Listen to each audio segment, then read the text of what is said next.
Welcome back, Raider Nation and my champions. This is Eric from CSN, and today we're going to be providing more updates from training camp. But before we get into that, I want to provide an update on yesterday's video where I talked about KJ Wright visiting the Raiders. Now, he did leave without signing a contract. However, that doesn't mean he won't sign a contract in the future. But there is some news coming out of training camp where we might not even need him. So let's get right to it.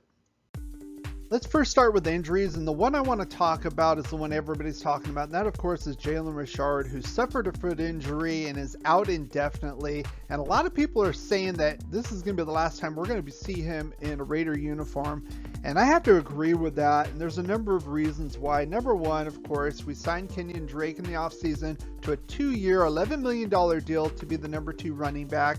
So that tells me the organization did not see Jalen as a solid number 2 running back. Number 2, if we do cut him, it's only going to cost us $125,000 on the cap as far as a dead cap hit. And number 3, it just might be time for Regis in Vegas. Yes, I'm talking about Trey Regis, the undrafted free agent rookie running back from Louisiana. This might be the time to give this kid a look, at least as the number 3 running back. We also signed Bo Scarborough today, so I think one of those 2 guys will probably make the team. And I think this is the last time we're going to see Jalen in a Raider uniform. Next thing I want to talk about are a couple recent interviews. The first one from Carr, and this one, the first thing he talked about was this receiver that's basically he was comparing to Davante Adams. Of course, you know that he played with Davante in Fresno State in college. He mentioned that this receiver was very smooth, had a lot of body control and very strong hands. And no, he's not talking about Henry Ruggs. He's talking about Bryan Edwards. And if you've seen any of my past videos or my live streams, you know I am absolutely loving this. I predicted that this guy is going to be our wide receiver 1 by the 2022 season. I'm still standing by it. Next thing he talked about, they asked him about how the physicality was during the first day in pads. And he was saying that basically things are getting really gritty and physical in the trenches. Now, of course, he wears the red jersey. He can't be touched as a quarterback, but he can actually feel the heat. You know, they got to lay off of him a couple steps, but he can actually feel it, that heat coming on. So, of course, they have to practice hard so they play well in the real games. Next thing I want to talk about is Henry Ruggs actually kind of stepping up, and he kind of mentioned that there's much improvement with Henry Ruggs from his rookie season to the second year, and he attributes this to having confidence in his game and having more of an understanding of the pro game. And even John Gruden alluded to the fact that Henry Ruggs seems to know this offense now, whereas he didn't as a rookie. So that's very encouraging for both receivers.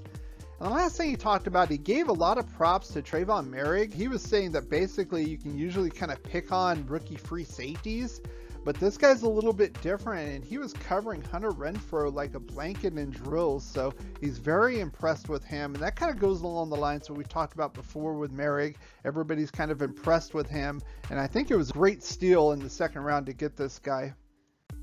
And the next interview I want to talk about is with John Gruden. Now, I use this picture in particular because he had this exact scowl when he was talking about this subject, and that was for what he called the third-year vets to step up.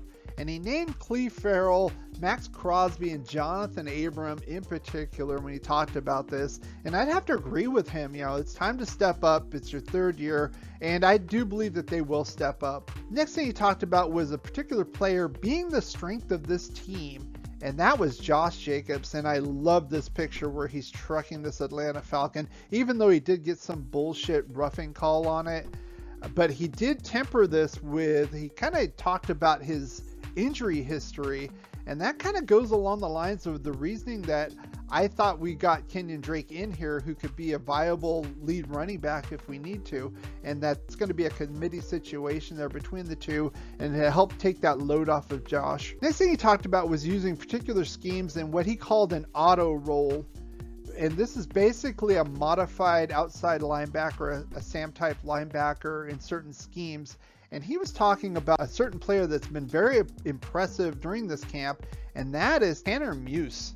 And if you haven't heard, everybody's talking about this guy. Now, of course, he was hurt last year, didn't even play at all, but he did say that he wants to see him in the base formation, the base 4-3, likely at the Sam position. And I'm wondering if that's why we didn't necessarily give KJ Wright a contract here, because maybe we feel that Tanner Muse could fit the bill there. And the last thing he really talked about was a certain player. He talks about him a lot.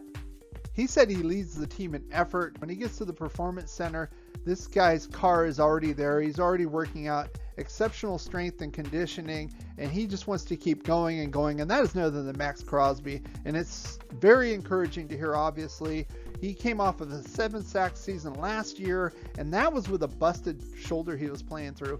Now you got Yannick Ngakoue on the other side. We've added Malcolm Kuntz in the draft, and I'll tell you what, we only had 21 sacks last year, near the bottom of the league. I think we could very well double it. That would be great. That would put us about in top 10. I think it's realistic. Maybe we won't necessarily double it, but we should at least get into the middle of the road. Again, this is very encouraging. We can get more sacks, more pressures, more turnovers, and get the defense off the field.